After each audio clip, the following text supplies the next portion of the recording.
ಈಗ ಒಂದು ಮತದಾರರ ಪಟ್ಟಿಯ ಪರಿಷ್ಕರಣೆ ನಡೀತಾ ಇದೆ. ಯಾರು ನಾಗರಿಕರಿದ್ದಾರೆ, ಯಾರು ಅರ್ಹರಿದ್ದಾರೆ, ಅವರಿಗೆ ನಾವು ಮತದಾರರ ಪಟ್ಟಿನಲ್ಲಿ ಸೇರಿಸಬೇಕು. ಅದು ನಮ್ಮ ಆದ್ಯ ಕರ್ತವ್ಯ ಆಗಿದೆ. There is a process.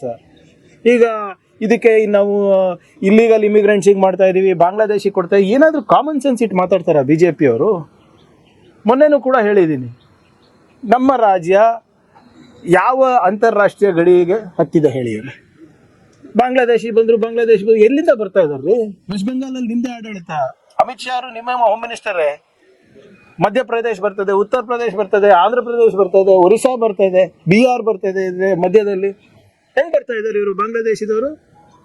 ಸುಮ್ಮನೆ ಏನೋ ಮಾತಾಡಬೇಕು, ಸಮಾಜದಲ್ಲಿ ಆತಂಕ ಸೃಷ್ಟಿ ಮಾಡಬೇಕು, ಅದು ಸರಿಯಲ್ಲ. ನಿಮ್ಮ ಪರ್ಮನೆಂಟ್ ರೆಸಿಡೆನ್ಸಿ ಸರ್ಟಿಫಿಕೇಟ್ ಕೊಡ್ತಾ ಇರೋದು ಸರ್ಕಾರಿ ಅಧಿಕಾರಿಗಳು.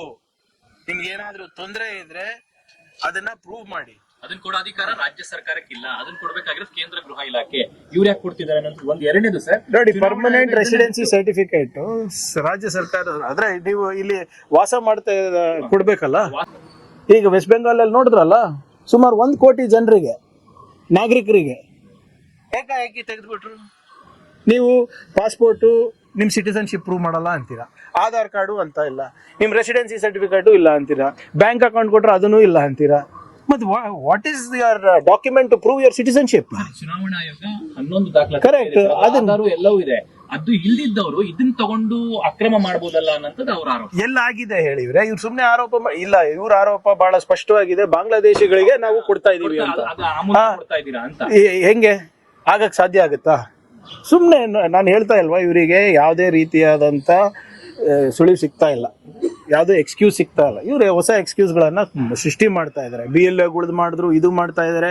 ನ್ಯಾಷನಲ್ ಥ್ರೆಟ್ ಅಂತ ಇದು ರೀ. ವಿ ಆರ್ ಸ್ಟೇಟ್ ಗವರ್ಮೆಂಟ್, ಜವಾಬ್ದಾರಿ ಇರುತ್ತೆ ರಾಜ್ಯ ಸರ್ಕಾರ. ನಾವು ನಮಗೆ ನ್ಯಾಷನಲ್ ಥ್ರೆಟ್ ಅಂತ ಹೇಳ್ತಿರ, ನಾಚಿಕೆ ಬರಲ್ವಾ BJP ಅವರಿಗೆ? ನಮಗೇನು ಕಾನೂನು ಅನ್ನೋದು ಗೊತ್ತಿಲ್ವಾ? ಸಂವಿಧಾನ ಅನ್ನೋದು ಗೊತ್ತಿಲ್ವಾ ನಮಗೆ? ಇವೆಲ್ಲ ನೋಡಿ ಅವರಿಗೆ ಮನವೊಲ್ಸಕ್ಕೆ ಮಾಡ್ತಾರೆ. ನಾನು ಹೇಳಿದ್ದೀನಿ ನೋಡಿ, ಇವೆಲ್ಲನೂ ಕೂಡ ಅವರ ಸ್ಟ್ಯಾಂಡರ್ಡ್ ಆಪರೇಟಿಂಗ್ ಪ್ರೊಸೀಜರು. ವೆಸ್ಟ್ ಬೆಂಗಾಲ್ನಲ್ಲೂ ಇದೇ ಮಾಡಿದ್ರು.